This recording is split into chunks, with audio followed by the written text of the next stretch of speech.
The mining world of Kepler-4 to be smelled like death and copper. Zethkar moved through the shadows of the industrial complex like smoke itself. His dark skin shifted color to match the metal walls around him the Vorthok assassin had perfected. This ability, over 30 years of killing, tonight would be no different from the hundreds of nights before it. His target sat in an office on the 47th floor. Council member Vexton thought his private guards and security systems would keep him safe. He was wrong. Zethkar had already disabled 3 guard posts and 2 scanner arrays. The corrupt politician would die tonight, just like his contract demanded. Zethkar climbed the outside of the building using his razor-sharp claws. The metal groaned softly under his weight, but held firm. Through the windows, he could see workers moving through the halls. They had no idea that death walked. Among them, the Vorthok had learned long ago not to think about innocent lives. His job was simple: eliminate the target and collect payment. The office door opened with a soft hiss. Vexton looked up from his datapad with wide eyes. The alien politician tried to reach for his emergency beacon, but Zethkar moved faster than thought itself. One quick strike to the neck and it was over.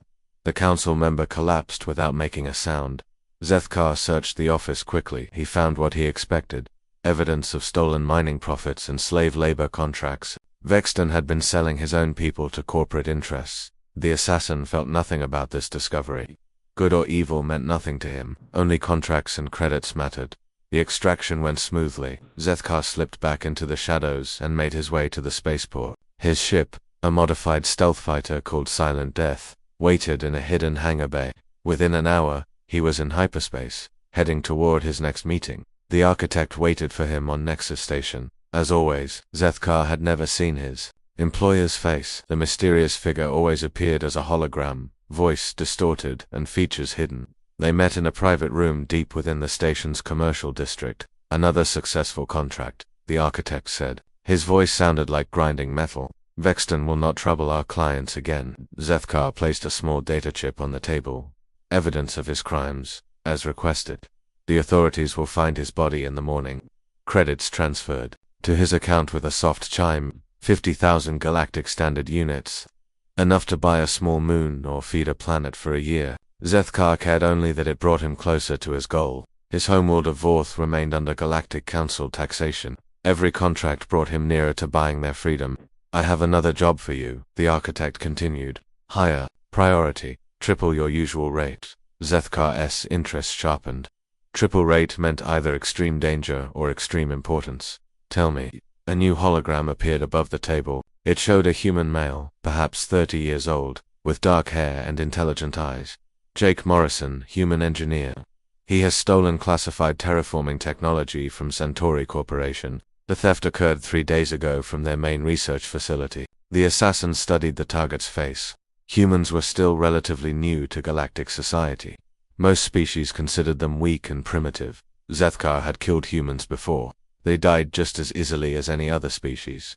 Where is he now? Zethkar asked. Research Station Havenspan, orbiting the dying star Epsilon 9. The station houses 37 personnel conducting stellar engineering experiments. Morrison is hiding among them. The architect transmitted coordinates and station schematics to Zethkar's personal device. The stolen technology cannot be allowed to reach the black market. Morrison must be eliminated, and all traces of the research destroyed. 150,000 credits appeared on the contract display. Zethkar had never seen such a large payment for a single target. Why is this human so important? That information is not relevant to your contract. Eliminate the target and destroy any data he may have copied. Time is critical. Zethkar accepted the contract without further questions. He had learned long ago not to dig too deeply into his employer's motives. The architect had provided him with steady work for over a decade. The pay was always good, and the targets were always guilty of something. That as he prepared to leave Nexus Station, Zethkar reviewed the mission files. Haven 7 was a small research station with minimal security. The personnel were all civilian scientists and engineers. It should be an easy job. Despite the unusual payment amount, that the dying star Epsilon 9 lay 3 days away by hyperspace jump. Zethkar used the travel time to study his target and plan his approach. Jake Morrison had graduated from Earth's Technical Institute with honors. He specialized in atmospheric engineering and terraforming technology. His record showed no military training and no criminal history. A strange target for such a large contract. But Zethkar had stopped questioning the galaxy's complexities long ago. His job was to kill, not to understand. The human engineer would be dead within a week, and Zethkar would be one step closer to freeing his people. The silent death dropped out of hyperspace at the edge of the Epsilon 9 system. The dying star cast an eerie red glow across space. Haven 7 hung in orbit like a small metal flower, its research arrays reaching out toward the stellar phenomenon. Zethkar began his final approach, checking his weapons and preparing for another routine elimination. He had no idea that this contract would change everything. Haven 7 drifted in the red light of the dying star like a sleeping giant. Zethkar approached the research station using his ship's stealth systems. The station's sensors would detect nothing more than background radiation. He had done this dance 1,000 times before. The docking bay computer accepted his forged credentials without question. Maintenance worker Class 7 scheduled for a routine inspection. Zethkar's ship settled into an empty berth with barely a whisper. Within minutes, he was walking through the station's corridors in stolen coveralls, his natural camouflage making him nearly invisible to casual observation. The station felt different from other places he had infiltrated. Most facilities buzzed with tension, fear, or greed. Haven 7 hummed with something else entirely: curiosity. Scientists and engineers moved through the halls with purpose, but not urgency. They seemed genuinely excited about their work. Zethkar made his way to the central computer core. Breaking into the personnel database took only minutes. Jake Morrison was listed as a guest researcher, assigned to Laboratory 7 on the engineering deck. The human had arrived 2 days ago, shortly after the alleged theft from Centauri Corporation. The security footage showed Morrison working late into the night cycles, but something was wrong. Instead of researching or trying to escape, the human appeared to be destroying equipment. Zethkar watched as Morrison deliberately damaged expensive atmospheric processors and deleted research files. This made no sense. If Morrison had stolen valuable technology, why was he sabotaging similar equipment? Most thieves would be trying to complete their research or find buyers for their stolen goods. This human was doing the opposite. Zethkar decided to observe his target before making his move. He made his way to Laboratory 7 using maintenance tunnels that ran throughout the station. The lab was empty when he arrived, but signs of recent destruction were everywhere. Broken instruments lay scattered across workbenches. Computer terminals displayed error messages. The assassin heard footsteps in the corridor outside. He pressed himself against the wall, skin shifting to match the metal surface. Jake Morrison entered the lab, carrying a plasma cutter and looking exhausted. The human had dark circles under his eyes and moved like someone who had not slept in days. Morrison went straight to a large atmospheric generator in the corner of the lab. He began cutting through its control systems with methodical precision. Sparks flew as he severed power cables and data connections. The machine died with a low whine. "I'm sorry," Morrison whispered to the broken equipment. "But they can't be allowed to use this." Zethkar found this behavior fascinating. The human was clearly intelligent and skilled, yet he was destroying his own work. The assassin decided to follow Morrison and learn more about his strange mission. For the next 6 hours, Zethkar stalked through Haven 7 like a shadow. Morrison moved from lab to lab, systematically destroying specific pieces of equipment. He avoided the main research areas where other personnel worked. The human knew exactly which systems to target for maximum damage. During his observation, Zethkar noticed something troubling. Morrison seemed aware that he was being watched. The human took indirect routes through the station and frequently checked over his shoulder. Several times he changed direction at the last moment, as if sensing danger. No normal human should have been able to detect Zethkar's presence. The Vorthok assassin was among the best hunters in the galaxy. Yet Morrison somehow knew he was being followed. This made the job more interesting than usual, that the chase led deeper into the station's industrial sections. Here the corridors were narrower and filled with machinery. Morrison used the environment to his advantage, creating obstacles and choosing paths that would be difficult for a pursuer to follow quickly. Zethkar began to respect his target's intelligence. The human was not a trained warrior, but he understood tactics and terrain. Morrison was leading him somewhere specific, probably hoping to gain some advantage. The assassin decided to let this game continue for now. They moved through the water, recycling plant, past the fusion reactors, and into the gravity generator chambers. Morrison stayed just far enough ahead to remain visible but never let Zethkar get close enough for a clean kill. The human was buying time, but for what purpose? Other station personnel moved through the corridors around them. completely unaware of the deadly game being played in their midst. Zethkar had to be careful not to be seen by witnesses. His camouflage helped, but it was not perfect at close range. In the observation deck overlooking the dying star, Morrison finally stopped running. He stood at the large transparent aluminum window, watching the red giant's surface boil with solar flares. His shoulders were set with determination, not defeat. "I know you're there," Morrison said without turning around. "I've known since you came aboard." Zethkar remained motionless in the shadows. No human should have been able to detect his presence with such certainty. Morrison's senses were either enhanced somehow, or he was much more than he appeared to be. "The atmospheric processes on this station are more sensitive than normal ones," Morrison continued. "They detect even tiny changes in air composition. When someone with different biochemistry moves through the halls, the sensors pick it up." Clever Zethkar had not considered that his alien physiology might leave traces in the air. The human had used the station's own research equipment to track his hunter. This level of creative thinking was rare among his targets. "You're here to kill me," Morrison said. "Centauri Corporation sent you. They want their stolen research back." Zethkar stepped out of the shadows, his skin returning to its natural dark color. His prey already knew the truth, so there was no point in hiding. "I am here to complete a contract. You will die, and your stolen data will be destroyed." Morrison turned to face him for the first time.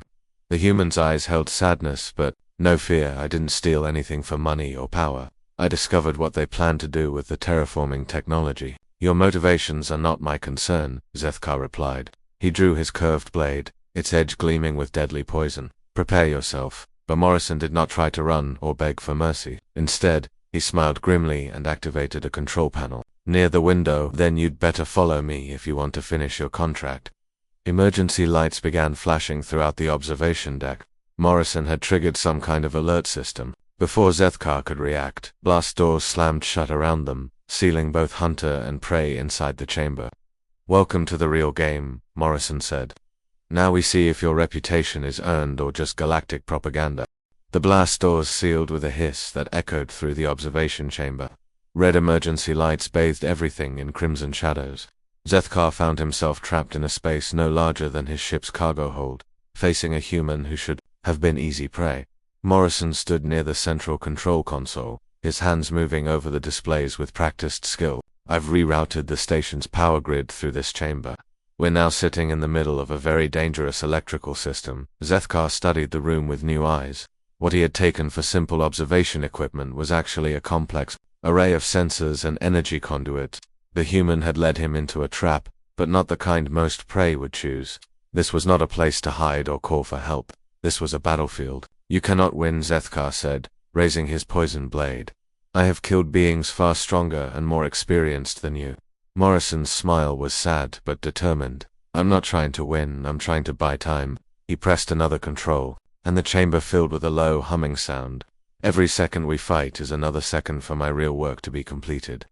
The assassin moved forward with deadly grace. His blade cut through the air where Morrison had been standing, but the human was already gone. Morrison had rolled behind the control console, using it as cover. Sparks flew as Zethkar's weapon carved through metal and circuits. "You want to know what I really stole?" Morrison called out from his hiding place. "I'll tell you while we dance." Zethkar leaped over the console, claws extended. Morrison scrambled away, grabbing a maintenance tool from a nearby rack. The heavy wrench met the assassin's blade with a ringing crash. The force of the impact sent the human stumbling backward. "The terraforming technology can change a planet's atmosphere in days instead of decades," Morrison said, breathing hard. "But Centauri Corporation found another use for it." The human swung the wrench at Zethkar's head. The assassin ducked easily and slashed upward with his claws.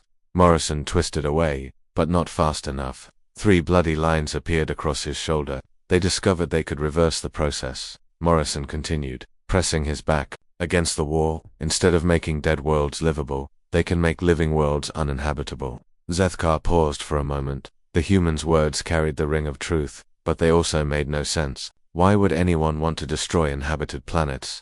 "You lied to save your life. Look at the data yourself," Morrison said. He pulled a small device from his pocket and threw it at Zethkar's feet. "I copied everything before I destroyed that research." The assassin glanced down at the data chip but did not reach for it. This could be another trap.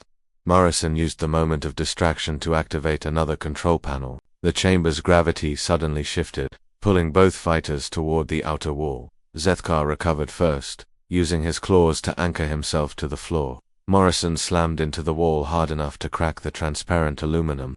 Blood ran down his forehead as he struggled to stand. 17 inhabited worlds, Morrison gasped. Billions of innocent people marked for death. Their only crime was living on planets that corporations want. The human activated the gravity controls. Again, this time, the field reversed, sending both fighters toward the ceiling. Zethkar twisted in midair, landing gracefully on the overhead panels. Morrison was less fortunate, crashing into an instrument cluster with bone-jarring force. "Why should I believe you?" Zethkar demanded, dropping back to the floor as gravity returned to normal. Humans are known for their lies and deceptions. Morrison wiped blood from his eyes and smiled. "Because you're not stupid. You've been an assassin for 30 years. You know the difference between a desperate lie and an ugly truth." The human was right, and Zethkar knew it. Something about this entire contract had felt wrong from the beginning. The excessive payment, the secrecy, the rush to eliminate a single engineer. Morrison's story explained all of those details, but understanding did not change the situation. Zethkar had accepted the contract. His reputation depended on completing every job, regardless of the circumstances. He raised his blade again. Morrison saw death approaching and made one final desperate move. He slammed his fist into an emergency release, and the chamber's outer wall began to retract. The dying star's radiation poured in, along with the killing cold of space. Environmental shields activated automatically, creating a force field barrier, but the chamber was now open to vacuum on one side. Morrison grabbed onto a support beam as artificial gravity failed completely. "The data chip contains proof of everything," he shouted over the howling of escaping air. 17 worlds, billions of lives, stop them. Zethkar found himself floating in zero gravity, his target just within reach. One quick strike would end this, but Morrison's words echoed in his mind. The human was not begging for his own life. He was pleading for strangers he would never meet. The assassin had killed countless beings over the years.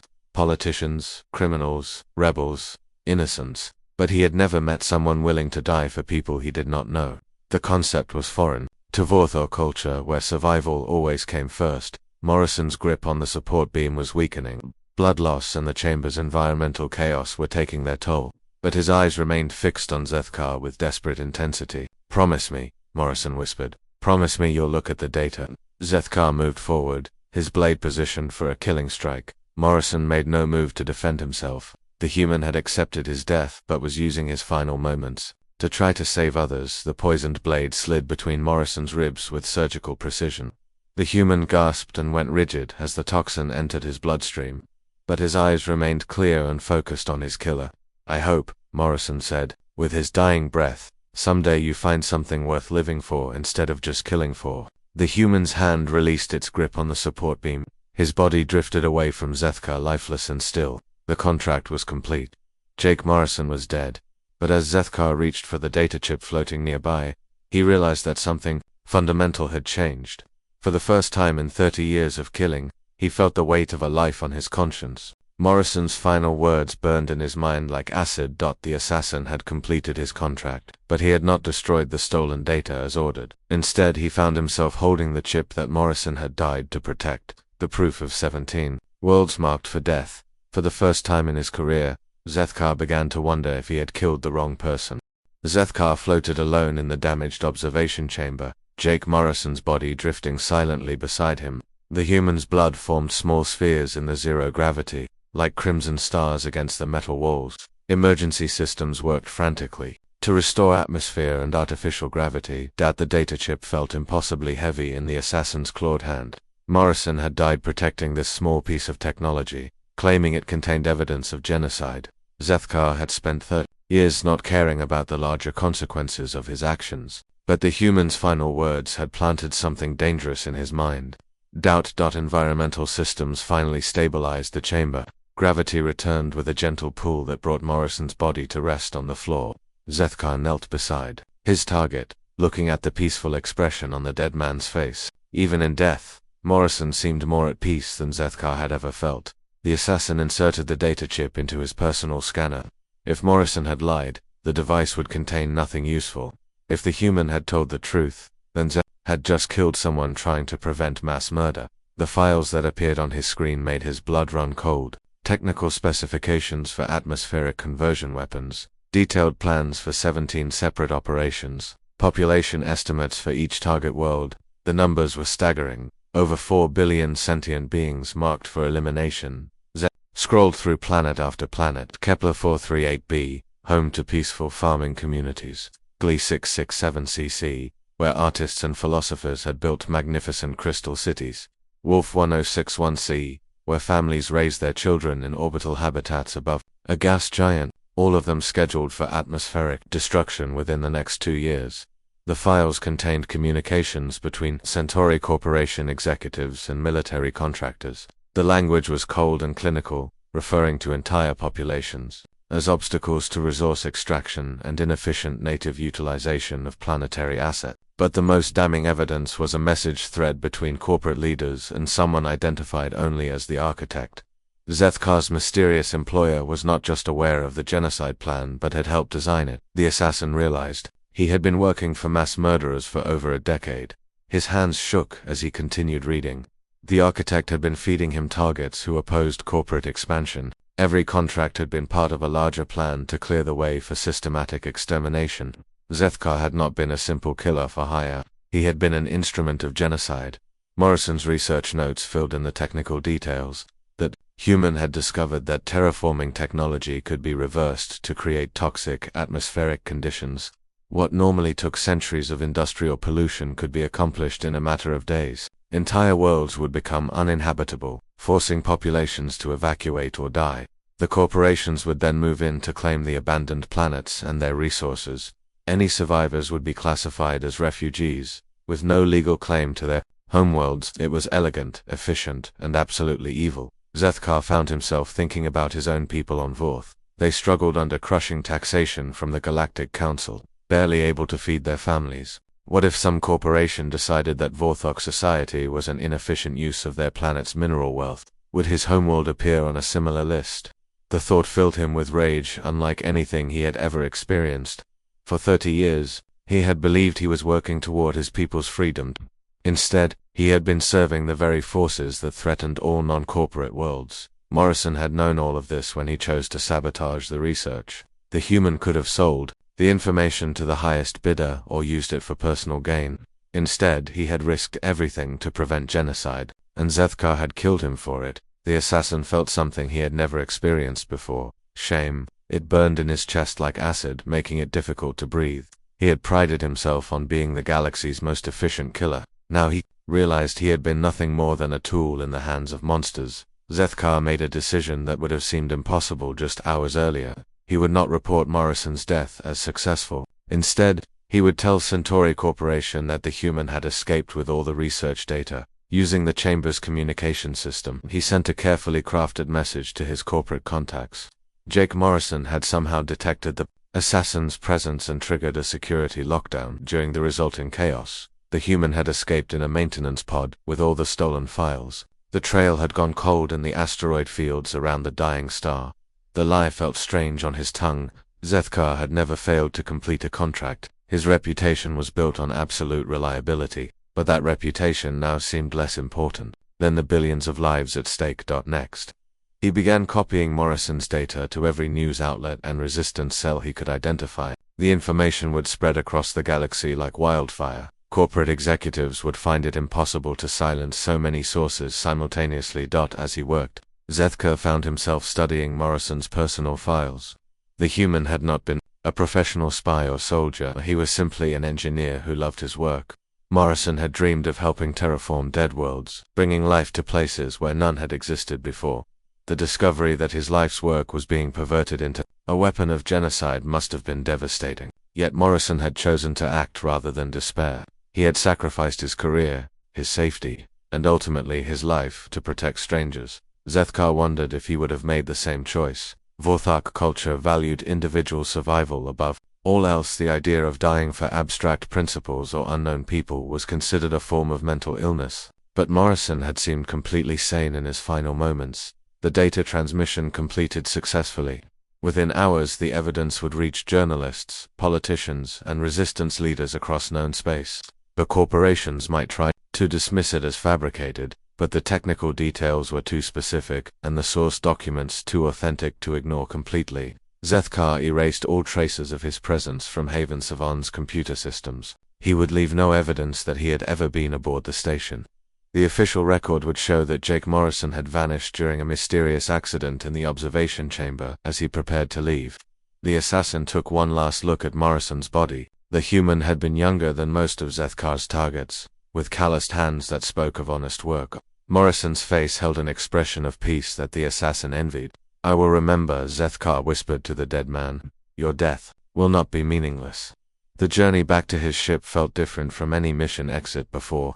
Usually Zethkar felt satisfaction at completing another contract. Now he felt only emptiness and uncertainty. He had stepped off a path he had followed for 30 years, and he had no idea where the new road would lead. By the time Silent Death cleared Haven 7's sensor range, reports were already appearing on galactic news networks. The Centauri Corporation's stock price began to plummet as investors fled in panic. Emergency sessions were called in the Galactic Council. Zethkar had kept his word to a dead human. Jake Morrison's sacrifice would not be forgotten. The galaxy now knew about the planned genocide, and the corporations would find it much harder to proceed with their murderous plans. But the assassin also knew that his own life had just become much more dangerous. The architect would soon realize that Zethkar had betrayed him. The galaxy's deadliest assassin was about to become its most hunted fugitive.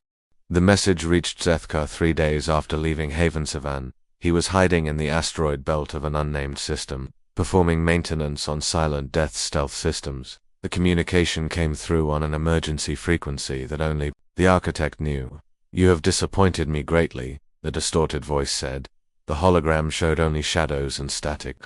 Jake Morrison was supposed to die. The research was supposed to be destroyed. Instead, my clients are facing galactic scrutiny and massive financial losses. Zethkar kept his expression neutral. The target escaped during the mission. These things happen, even to the best hunters, do they? The architect's laugh sounded like grinding metal. "In 30 years, you have never failed a contract. Now, suddenly, a simple human engineer outsmarts the galaxy's deadliest assassin. I find that very difficult to believe." The assassin felt danger creeping up his spine. His employer had always been mysterious, but there had been mutual respect between them. Now that respect was gone, replaced by cold suspicion. "Perhaps your reputation was exaggerated," the architect continued. "Perhaps the great Zethkar has grown old and soft. Perhaps it is time for a younger, more reliable hunter to take your place." The communication ended with a click that sounded like a death sentence. Zethkar sat in his ship's cockpit, staring at the dead transmission screen. He had expected anger from his employer, but not replacement. The architect was putting a bounty on his head. Within hours, the assassin's worst fears were confirmed. Bounty notices appeared on hunter networks across the galaxy. 5 million credits for Zethkar, dead or alive. The amount was staggering, enough to buy a small fleet or fund a private army. Every mercenary, assassin, and desperate criminal in known space would be hunting him. Zethkar found himself experiencing life from the other side for the first time. Instead of being the hunter, he was the hunted. The feeling was deeply unsettling. Every sensor contact could be an enemy ship. Every space station might harbor killers waiting for him to dock. He tried to reach some of his old contacts, hoping to find safe haven or at least information about who was hunting him. Most refused to answer his calls. Those who did respond spoke in nervous whispers about increased activity in the bounty hunter community. The smart ones were staying far away from anything connected to Zethkar. The first attempt on his life came at a refueling station in the Vega system. 3 Krillian hunters tried to corner him in the station's cantina. They were skilled professionals, but they made the mistake of underestimating their target. Zethkar killed all 3 within 30 seconds, but not before they managed to send his location to their competitors. As he fled the station, the assassin realized that running would not be enough. The bounty was too large, and his enemies too numerous. Eventually, someone would get lucky or find him when he was weak. He needed allies, but where could the galaxy's most wanted killer find friends? The answer came from an unexpected source. While monitoring galactic news feeds, Zethkar learned that Jake Morrison had not been unknown among human resistance groups. The engineer had been working with underground networks that opposed corporate oppression. His death had made him a martyr, and his leaked data had sparked protests across dozens of worlds. One name appeared repeatedly in the reports: Kate Sullivan, leader of a human resistance cell operating in the frontier sectors. She had given several interviews praising Morrison's sacrifice and calling for continued resistance against corporate genocide. More importantly, she seemed to know details about Morrison's work that had not been made public. Zethkar decided to take the ultimate risk. He would seek out Kate Sullivan and reveal his role in Morrison's death. Either she would kill him for his crimes, or she might offer him a chance at redemption.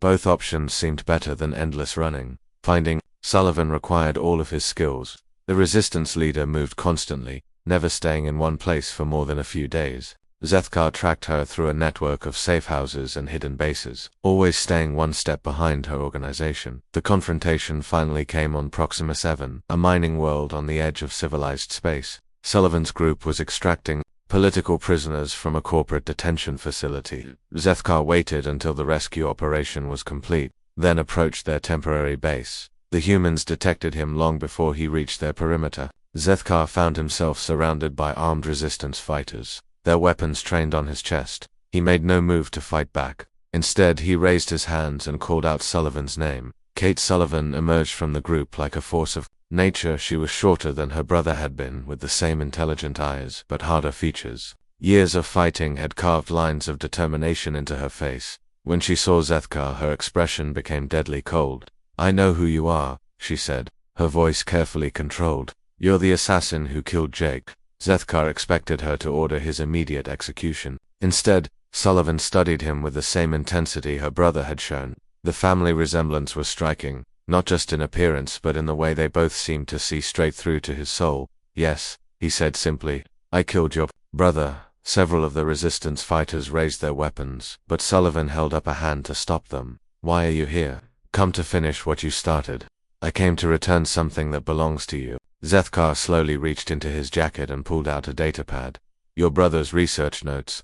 His personal observations about the genocide project." Sullivan's composure cracked slightly. She had not expected this.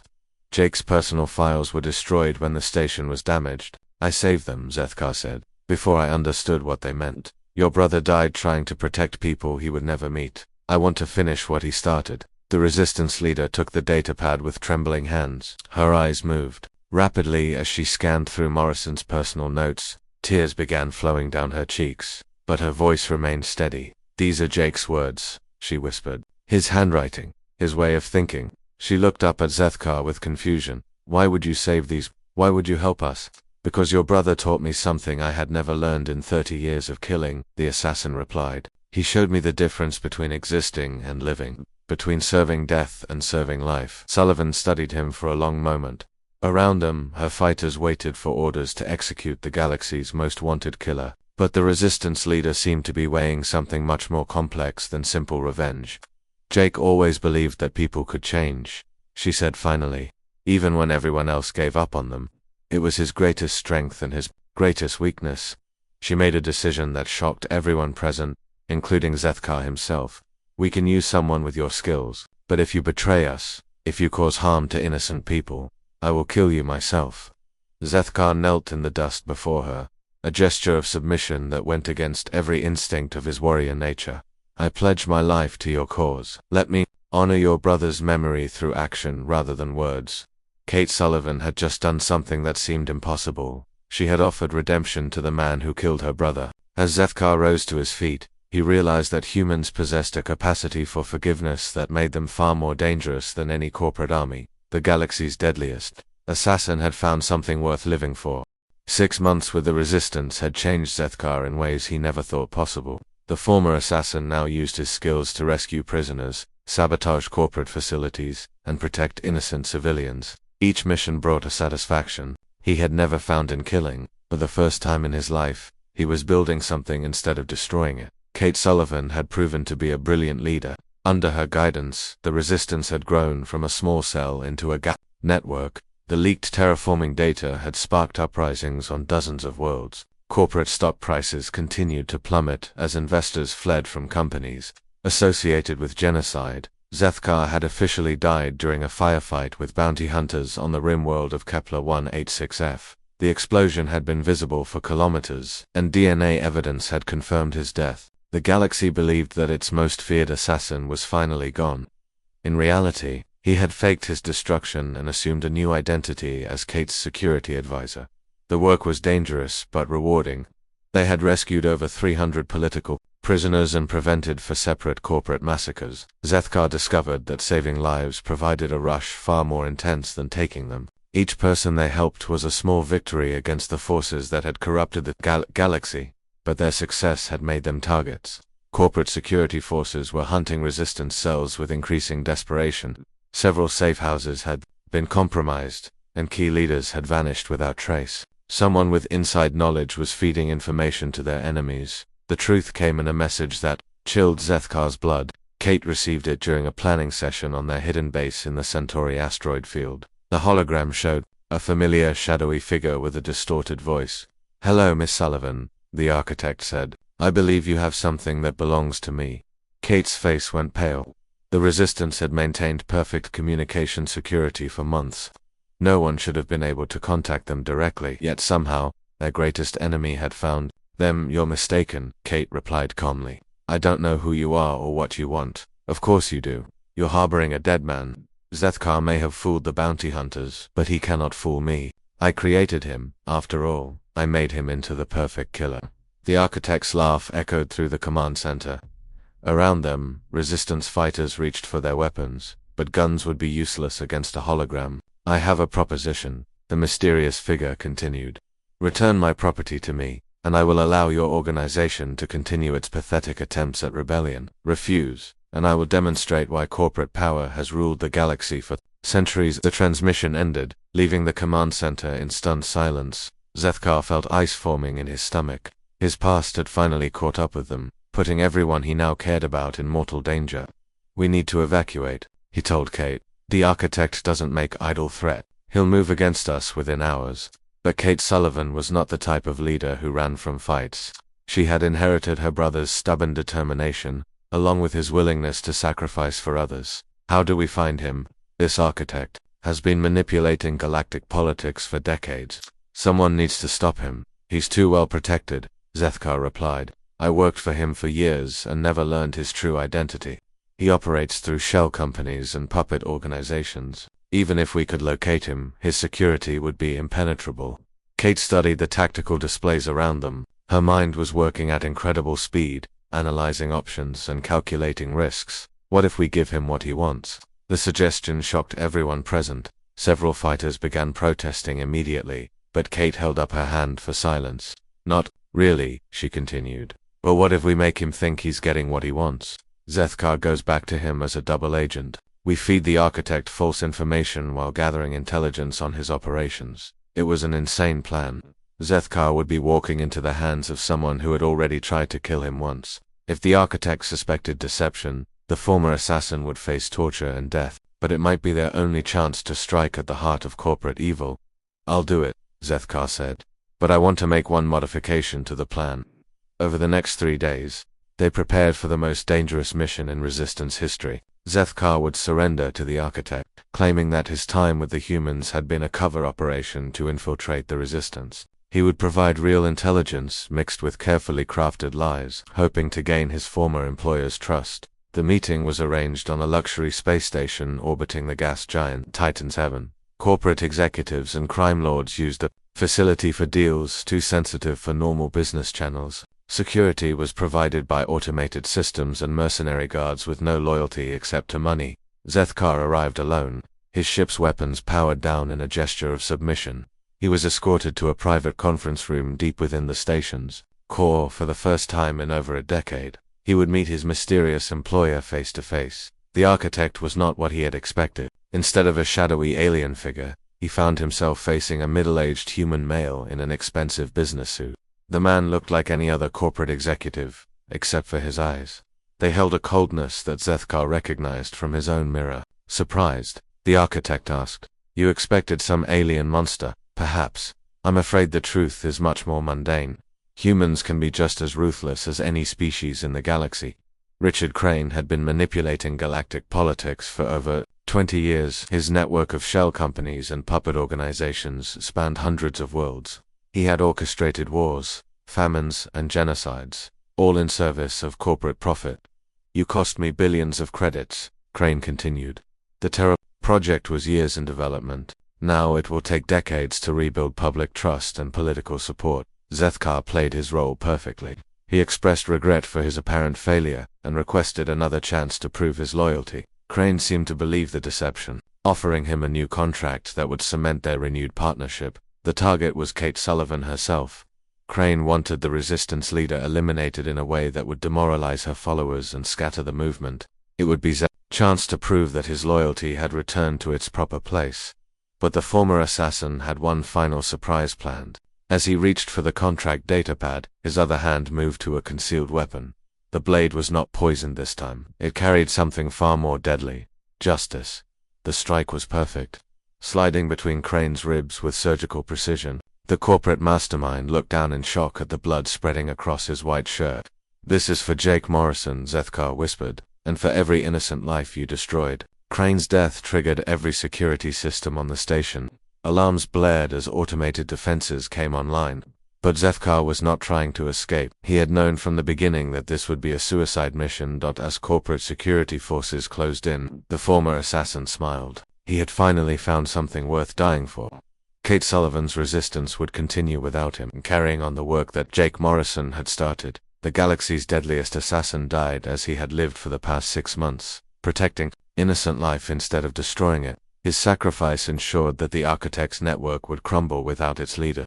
Corporate genocide projects ground to a halt as investigators uncovered decades of criminal conspiracy. In the end, Zeth had learned the most important lesson of his life. True strength came not from taking life, but from preserving it. Human compassion had transformed a killer into a protector, proving that redemption was possible for anyone willing to choose a better path. The Resistance erected a memorial on the hidden base where Zethkar had found his new purpose. The inscription was simple but profound. "Here lies a warrior who learned that the greatest victory is not defeating your enemies, but becoming worthy of your friends." Kate Sullivan often visited the memorial, remembering both her brother and the alien assassin who had honored his memory. Their sacrifice had sparked a revolution that would reshape the galaxy, proving that even the darkest hearts could find light when touched by human hope.